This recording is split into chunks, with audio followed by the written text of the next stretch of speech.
전일장 복습하고 오늘장 미리 예습하는 모닝브리핑 시간입니다. 23일 수요일 베센트, 트럼프 그리고 머스크, 빅마우스들의 말말말에 양시장 웃었죠. 위험자산 선호 심리가 살아나며 그간 눌렸던 종목들이 강하게 튀어올랐습니다. 자, 시장을 움직인 헤드라인, 트럼프의 입 살펴보도록 하겠습니다. 첫 번째 헤드라인입니다. 트럼프, 중국과 무역 협상 잘 되고 있어. 최성목 부총리, 한국 입장 적극 설명하겠다. 자, 하루 전날엔 찬물을 끼얹더니 이번엔 온수를 뿌렸습니다. 일단 베센트 미국 재무부 장관은요, 가까운 시일 내 미중 긴장이 완화될 것으로 예상한다고 발언을 했고요. 여기에 트럼프 대통령은요, 중국과의 무역 협상이 잘 되고 있고 관세율도 145%에서 낮아질 수도 있다고 했습니다. 자, 순식간에 미중 갈등에 대한 우려는 낮아졌는데요. 자, 그리고 우리 장 마감 이후에 나온 발언이기도 합니다만 이런 기류에 중국 측은 끝까지 싸우겠다면서도 대화의 문은 활짝 열려 있다고도 강조했죠. 자, 우리 입장에서 가장 중요한 건 곧 있을 2+2 한미 협상일 텐데 어제 관련해서 최상목 부총리와 안덕근 산업부 장관 미국을 향해 떠났습니다. 안덕근 장관은요, 출국길에 자동차 관세를 신속하게 해결하겠다고도 했습니다. 이에 시장은 움직이기도 했죠. 자, 그래서 정리를 좀 해보면요. 어제 시장을 움직인 굵직한 키워드 체크해볼까요? 다음 페이지 체크해보시죠. 그게 두 가지입니다. 미중 갈등 완화와 한미 협상 기대감인데 고스란히 특징 섹터에 반영이 됐습니다. 미중 갈등 완화 기대감에 반도체주들이 강했고요. 미중 갈등의 가장 큰 피해자가 애플이라는 점에서 갈등 완화는 아이폰 부품주들의 상승으로 이어지기도 했습니다. 자, 그리고요. 앞서도 짚어봤던 안덕근 장관의 발언에 기아가 3.6% 그리고 SL도 7% 넘게 빨간불을 켜냈는데요. 자, 생각해보면 해당 섹터들은요, 불확실성에 크게 눌렸던 종목들이죠. 자, 그런 의미에서 오늘 밤에 시작될 한미 협상도 주시하겠습니다. 트럼프 대통령이 일본 대표단과의 협상 때처럼 깜짝 등장하는 것 아니냐는 관측들이 나오고 있고요.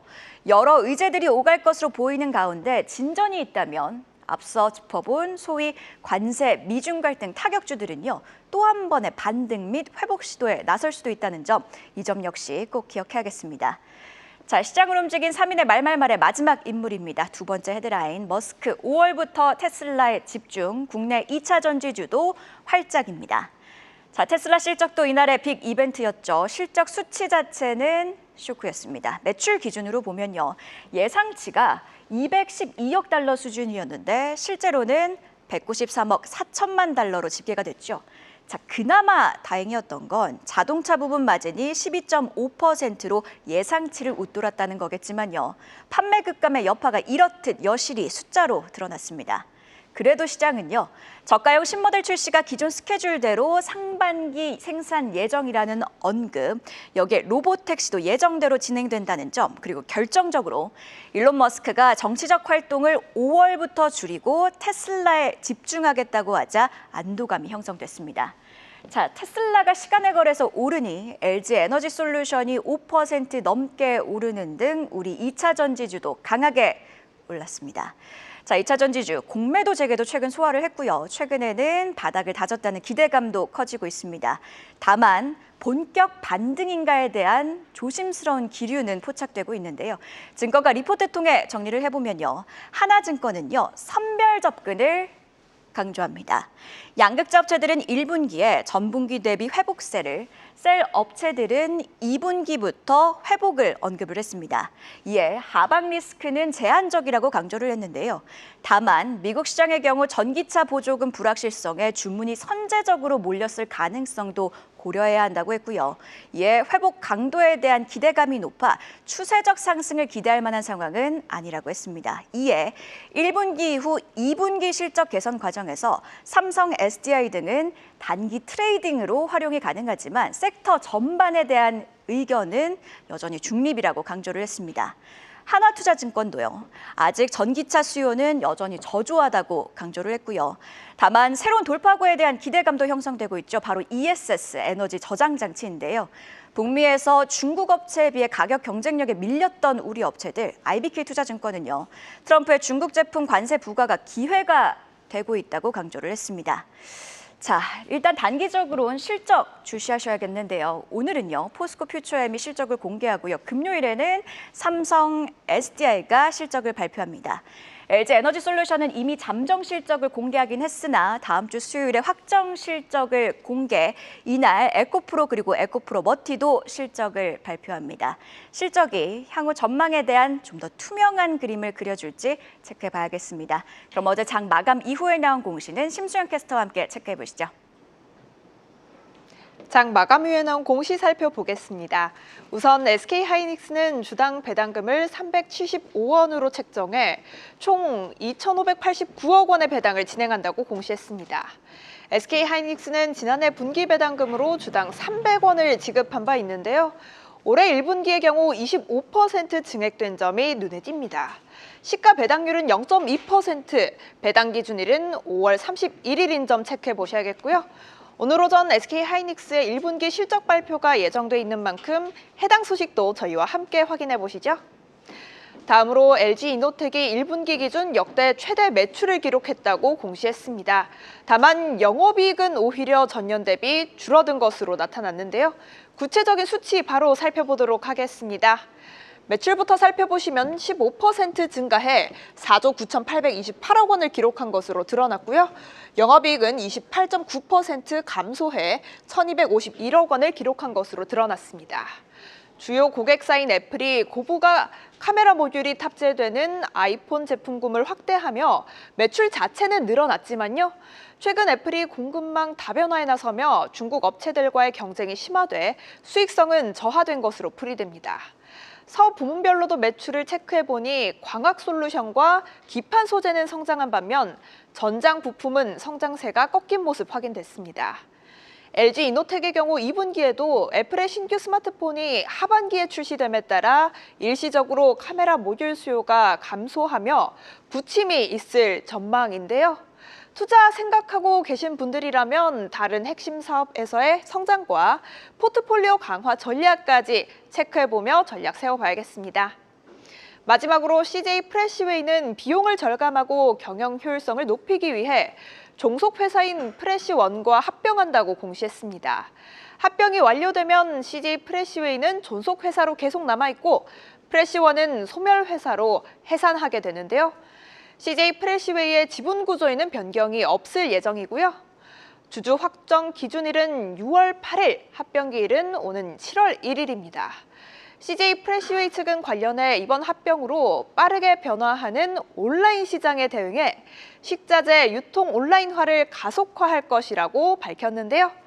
앞으로 다가올 긍정적인 변화 응원해 봐야겠습니다. 지금까지 장 마감 후 공시 살펴봤습니다. 네, 이렇게 어제 장 마감 이후에 나온 공시 심수영 캐스터와 함께 체크해봤는데요. 계속해서 증시 모닝 브리핑. 오늘은 김영재 유진투자증권 이사와 이야기 계속 이어가도록 하겠습니다. 자, 이사님 앞서 살펴본 공시 중에 LG이노텍 실적부터 체크해볼까 합니다. 1분기 역대 최대 매출을 기록했는데 자, 그런데 애플이 공급망 다변화에 나서면서 영업이익은 급감한 모습입니다. 어떻게 해석해야 될까요? 일단 실적은 예상보다 상당히 잘 나왔는데 매출이 크게 증가함에도 불구하고 말씀하신 것처럼 이익률은 조금 낮아지지 않았나. 그래서 사실 좀 더 잘 나왔어야 되지 않나라고 보고 있는데 일단 환율 효과가 1분기에 좀 있었던 것 같고요. 또 이제 아무래도 관세 부과 이전에 생산을 좀 확대하려는 고객사가 이제 선주문을 좀 많이 했다라고 볼 수가 있고, 그런데 말씀하신 것처럼 그렇지만 이제 공급망 다변화로 중국 업체들과의 경쟁이 좀 심화되면서 상당히 좀 수익성은 조금 예상보다 좋지 않았다라고 볼 수가 있겠습니다. 근데 이제 문제는 이제 주가가 상승하기 위해서는 향후 전망이 좀 좋아야 되는데 아직은 향후 전망이 좀 불투명한 면이 좀 있는 것 같습니다. 일단 2분기 같은 경우는 신무대 출시를 앞두고 수요가 감소하는 전통적 비수기로 일단 들어가는 그런 시기이기도 하고 여기에 1분기에 미리 이제 주문을 많이 해서 물량이 많이 이제 나갔을 경우가 있기 때문에 오히려 2분기에는 이러한 것 때문에 역효과가 나질 수도 있을 것 같습니다. 그리고 애플이 사실 뭐 중국에서 점유율이 좀 하락하고 있는 상황에서 만일 이제 스마트폰에 이제 높은 관세율이 부과되는 것이 나타난다면 미국 내에서 하반기 수요 감소도 우려된다라고 볼 수가 있겠습니다. 따라서 LG 이노텍이 어제 뭐 상승을 크게 좀 했지만 확신을 가지고 매수하기는 어려운 구간인데 그나마 다행인 점은 현재 구간이 역사적 밸류에이션 최하단 수준이기 때문에 추가적 하락은 제한적일 수 있고 하락하더라도 빠른 반등을 기대할 수 있다는 점은 긍정적인 면이라 할 수 있겠습니다. 일단 단기적으로는 5월 2일 날 애플이 이제 실적 발표를 하면서 향후 전망과 가이던스를 어떻게 시장에 전환지에 대해서 주가 방향성이 좀 결정될 것으로 보고 있는데 일단 애플 실적 발표 전으로 LG 이노텍 주가도 변동성은 좀 확대될 수 있다는 점을 고려하실 할 것 같습니다.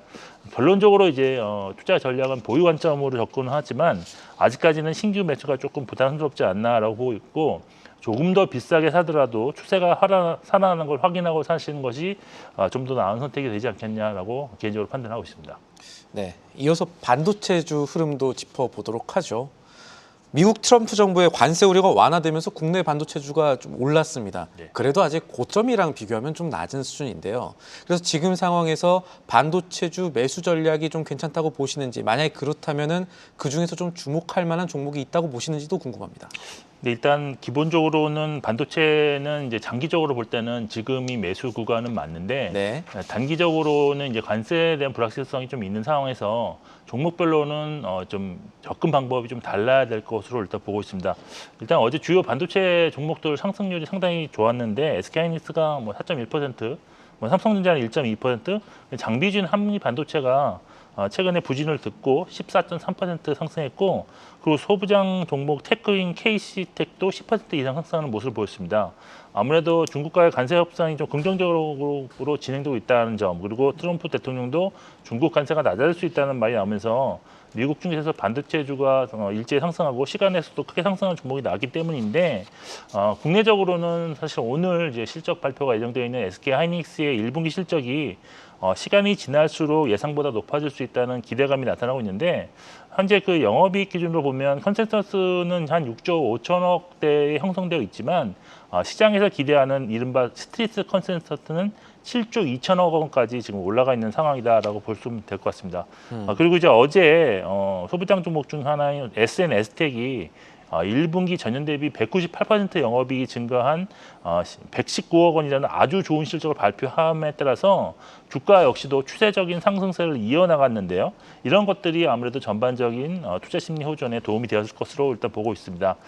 근데 이제 아까 서두에 잠깐 말했지만 현재 구간이 반도체 관련한 불확실성이 아직은 좀 남아 있다. 그리고 호재성 재료가 있었음에도 불구하고 외국인들은 아직도 반도체 대장주인 SK하이닉스와 삼성전자에 대한 매도세를 지속적으로 특히 어제도 이어나갔던 점은 적극적으로 매수하기는 쉽지는 않은 구간일 수도 있다라고 저는 보고 있습니다. 그렇지만 범용 반도체 가격이 상승으로 탄할 것으로 예상되고 있는 상황이고 또 이에 따라서 올해 및 내년 실적도 성장성이 조금 더 회복되는 고성장 가능성도 있는 시점이라는 점 그리고 현재 주가 수준이 밸류에이션 하단 위치에 상당히 저평가권에 있다는 점에서 보유 관점의 접근이 좀 필요하다고 보고 있습니다.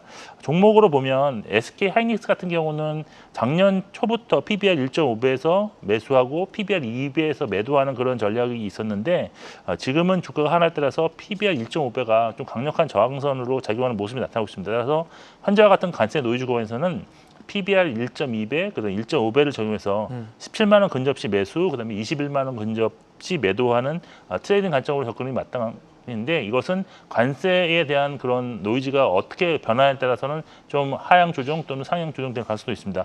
삼성전자 같은 경우는 범용 반도체 업황이 좀 턴하는 구간이므로 수급만 개선된다면 오히려 쉽게 더 상승할 수 있을 것 같은데 일단 7만 원까지는 목표 주가로 보시고 매수 후 보유 관점으로 접근하는 것이 좋아 보이는데 상대적으로 지금 삼성전자는 변동성이 크지 않기 때문에 현재 구간에서는 SK하이닉스 트레이딩 전략이 수익률 확보에 좀 더 유리하다고 판단하고 있습니다.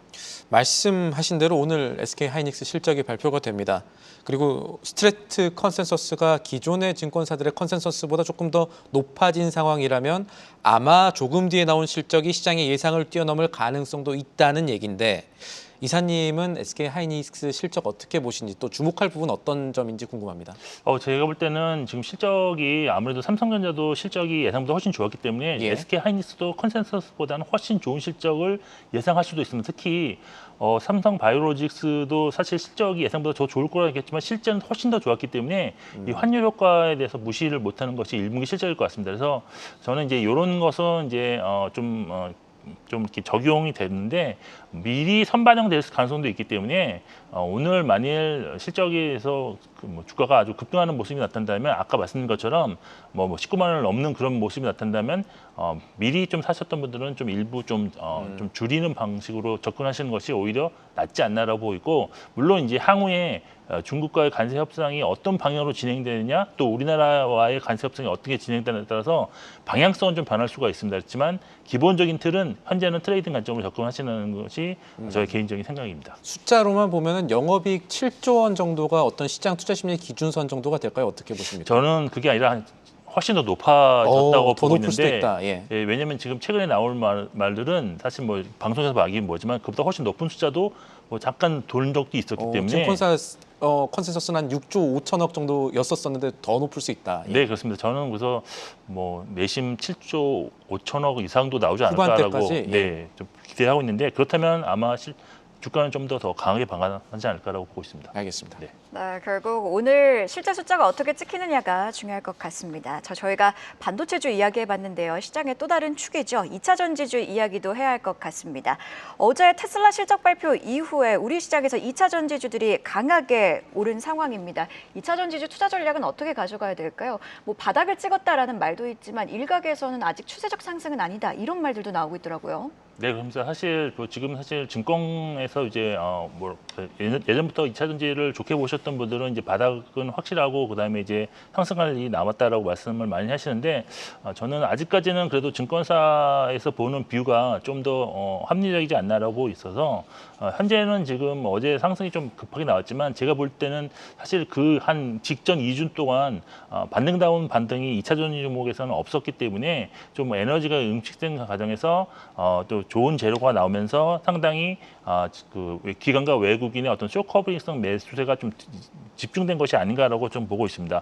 물론 이제 테슬라가 그 전일날 정규 시장에서 4.6% 상승하고 이제 시간에서 CEO 일론 머스크가 5월부터 경영에 몰두하겠다는 소식으로 5.4% 시간에서 상승했는데 오늘 새벽에도 사실 장중에는 9% 정도까지 상승한 것 같았는데 오늘 보니까 이제 5.4%로 시간이랑 동일하게 마감한 바 있습니다.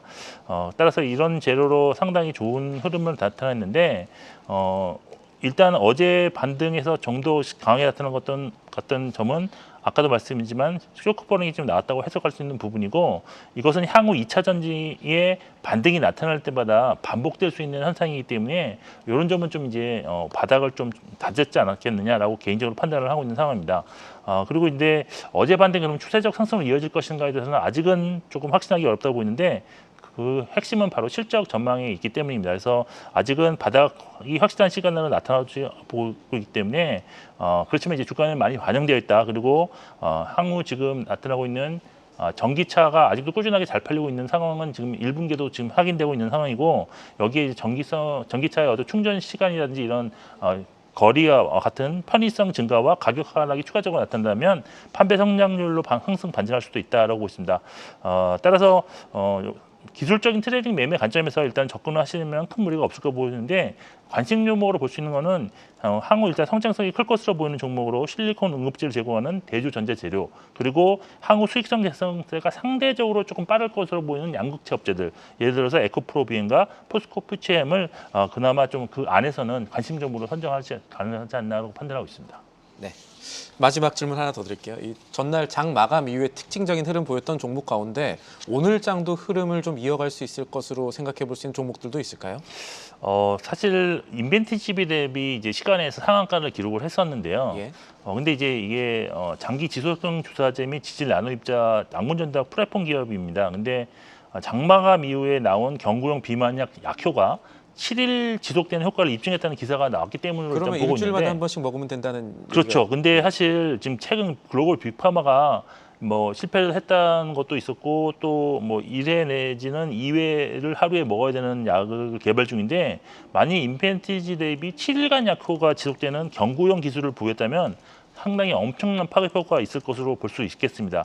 그렇지만 일단 기술을 알리기 위해서 전일 오전 11시 기간 대상으로 IR을 진행했는데 이후 주가는 정규장에서 무려 14.4% 하락을 예. 마감했고 매도 주체도 연기목을 포함한 기간 위주였기 때문에 그리고 이제 기사가 이미 시장에서 알려진 그런 내용이었고 주가도 4월 1일부터 그 22일까지 80% 급등했다는 점을 감안한다면 신규 매수에 있어서는 상당히 좀 주의를 요하는 부분을 할 수 있습니다. 만일 진짜로 새로운 좋은 재료가 나왔다면 기관이 다시 네. 매수할 것으로 볼 수 있기 때문에 기관 수급을 좀 관찰하시면서 주가 흐름을 좀 지켜보시는 것이 좋을 것 같습니다. 네, 이렇게 증시 모닝 브리핑 오늘은 김영재 유진투자증권 이사와 함께 이야기 나눠봤습니다. 고맙습니다. 계속해서 다양한 경제 이슈를 알고 싶다면 구독과 좋아요, 알림 설정 부탁드립니다. AI 캐스터 권미정이었습니다.